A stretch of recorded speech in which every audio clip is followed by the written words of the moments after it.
সময়টা ছিল নভেম্বর মাসের এক নিস্তব্ধ দুপুর। পশ্চিমবঙ্গের এক মফস্বল শহর শ্রীরামপুর।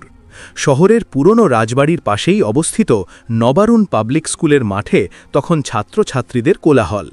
কিন্তু এই কোলাহলের মধ্যেও এক বিষণ্ণতা গ্রাস করে রেখেছিল ইংরেজি সাহিত্যের শিক্ষক অরুণিমা সেনকে। অরুণিমা সেন বয়স ৪৫-এর কোঠায়। তার শাড়ির ভাঁজে সারল্য আর চোখের কোণে গভীর পড়াশোনার ছাপ স্পষ্ট। এই স্কুলে গত ২০ বছর ধরে তিনি শিক্ষকতা করছেন। তার ধ্যান জ্ঞান কেবল ছাত্রছাত্রীদের সঠিক শিক্ষা আর নৈতিক মূল্যবোধের পাক দেওয়া।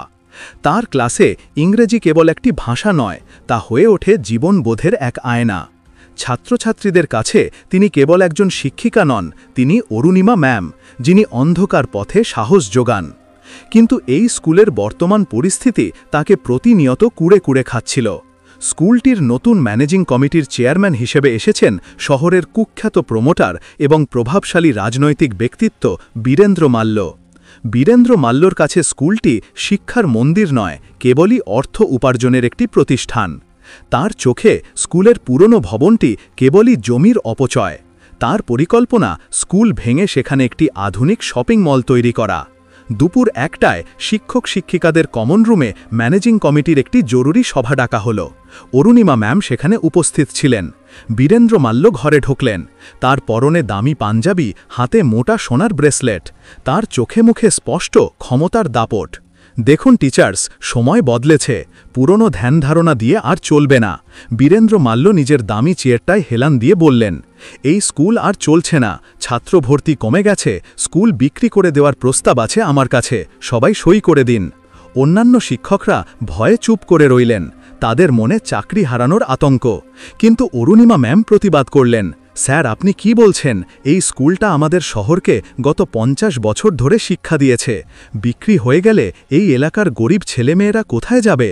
আমরা তো আছি, আমরা আরও পরিশ্রম করব। বীরেন্দ্র মাল্য ব্যঙ্গাত্মক হাসি হাসলেন, আপনি খুব আদর্শবাদী অরুণিমা দেবী, কিন্তু আদর্শ দিয়ে পেট ভরে না। শুনুন, আপনার মতো সিনিয়রদের জন্য একটা বিশেষ অফার আছে।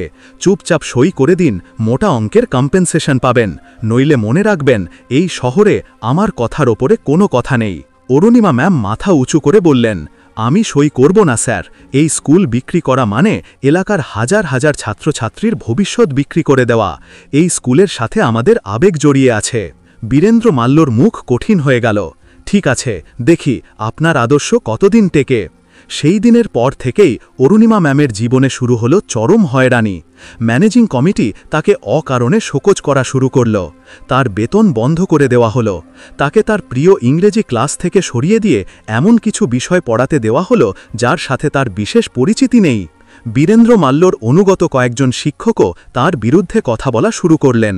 একদিন সন্ধ্যায় অরুণিমা ম্যাম যখন টিউশন পড়িয়ে সাইকেলে বাড়ি ফিরছিলেন, তখন দুই মদ্যপ লোক তার পথ আটকাল। কি ম্যাম, খুব সাহস হয়েছে তাই না? বীরেন্দ্র স্যারের বিরুদ্ধে যাবেন?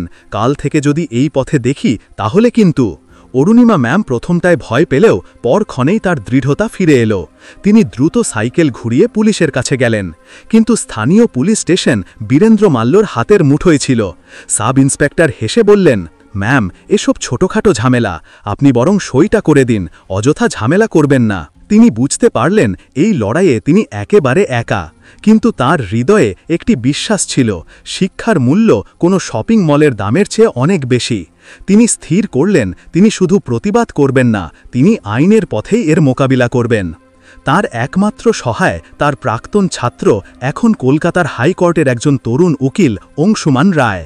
অংশুমান এই খবর শুনে তৎক্ষণাৎ শ্রীরামপুর এলেন। ম্যাম, আপনি চিন্তা করবেন না, বীরেন্দ্র মাল্যর মতো দুর্নীতিবাজদের আইনের প্যাচে ফেলা কঠিন হলেও অসম্ভব নয়। স্কুলের ট্রাস্ট ডিড এবং সরকারি নির্দেশিকা আছে, আমরা দেখব। অংশুমান তাকে আশ্বাস দিলেন। অংশুমান স্কুলের জমি হস্তান্তরের জন্য বীরেন্দ্র মাল্যর আনা প্রস্তাবের বিরুদ্ধে হাইকোর্টে একটি জনসাধারণ মামলা দায়ের করলেন। মামলাটি দ্রুত নজর কাড়ল। এদিকে বীরেন্দ্র মাল্য যখন দেখলেন যে অরুণিমা ম্যাম পিছু হটছেন না, তখন তিনি তার শেষ চাল চাললেন। তিনি স্কুলের কিছু ছাত্রছাত্রীর অভিভাবকদের ডেকে ভয় দেখালেন যে মামলা চললে স্কুল বন্ধ হয়ে যাবে এবং তাদের সন্তানদের ভবিষ্যৎ নষ্ট হবে। কিছু অভিভাবক ভয় পেয়ে তাদের সন্তানদের স্কুল থেকে ছাড়িয়ে নিলেন। অরুণিমা ম্যাম হতাশ হলেন, কিন্তু ভেঙে পড়লেন না। তিনি তার অবশিষ্ট ছাত্রছাত্রীদের নিয়ে রোজ ক্লাস চালিয়ে গেলেন। শুধু তাই নয়, তিনি স্থানীয় ছোট ছোট বাজারে চায়ের দোকানে যেতে শুরু করলেন। তিনি মানুষকে বোঝাতে শুরু করলেন, এই স্কুলটা শুধু একটা ভবন নয়, এটা এই এলাকার ইতিহাস, এটা বহু মানুষের স্বপ্ন। তিনি তার প্রাক্তন ছাত্রছাত্রীদের একটি হোয়াটসঅ্যাপ গ্রুপে একত্রিত করলেন। তার প্রাক্তন ছাত্রছাত্রীরা একজোট হল। তারা একটি নবারুণ বাঁচাও ক্যাম্পেইন শুরু করল। সোশ্যাল মিডিয়ায়, পোস্টারে, লিফলেটে অরুণিমা ম্যামের ন্যায়সঙ্গত লড়াইয়ের কথা ছড়িয়ে পড়ল। অরুণিমা ম্যামের পাশে আমরা, এই স্লোগান খুব দ্রুত ভাইরাল হল। শহরের শিক্ষিত মহল, লেখক, সাহিত্যিক, অন্য স্কুলের শিক্ষকরাও তার পাশে দাঁড়ালেন। বীরেন্দ্র মাল্য তখন চরম চাপে। প্রতিদিন তার বিরুদ্ধে জনমত তৈরি হচ্ছে। একদিন স্কুল গেটের সামনে শত শত প্রাক্তন ছাত্রছাত্রী এবং অভিভাবক জড়ো হলেন। তাদের হাতে প্ল্যাকার্ড, শিক্ষা বিক্রি হবে না, অরুণিমা ম্যাম আমরা আপনার সাথে। বীরেন্দ্র মাল্য তার গুন্ডাদের নিয়ে এসেও এই জনজোয়ার থামাতে পারলেন না। এই সময়েই হাইকোর্ট থেকে রায় এলো। রায় ঘোষণার দিন কোর্টে তিল ধারণের জায়গা ছিল না। অংশুমান রায় আদালতের সামনে বীরেন্দ্র মাল্যর সমস্ত দুর্নীতির প্রমাণ তুলে ধরলেন।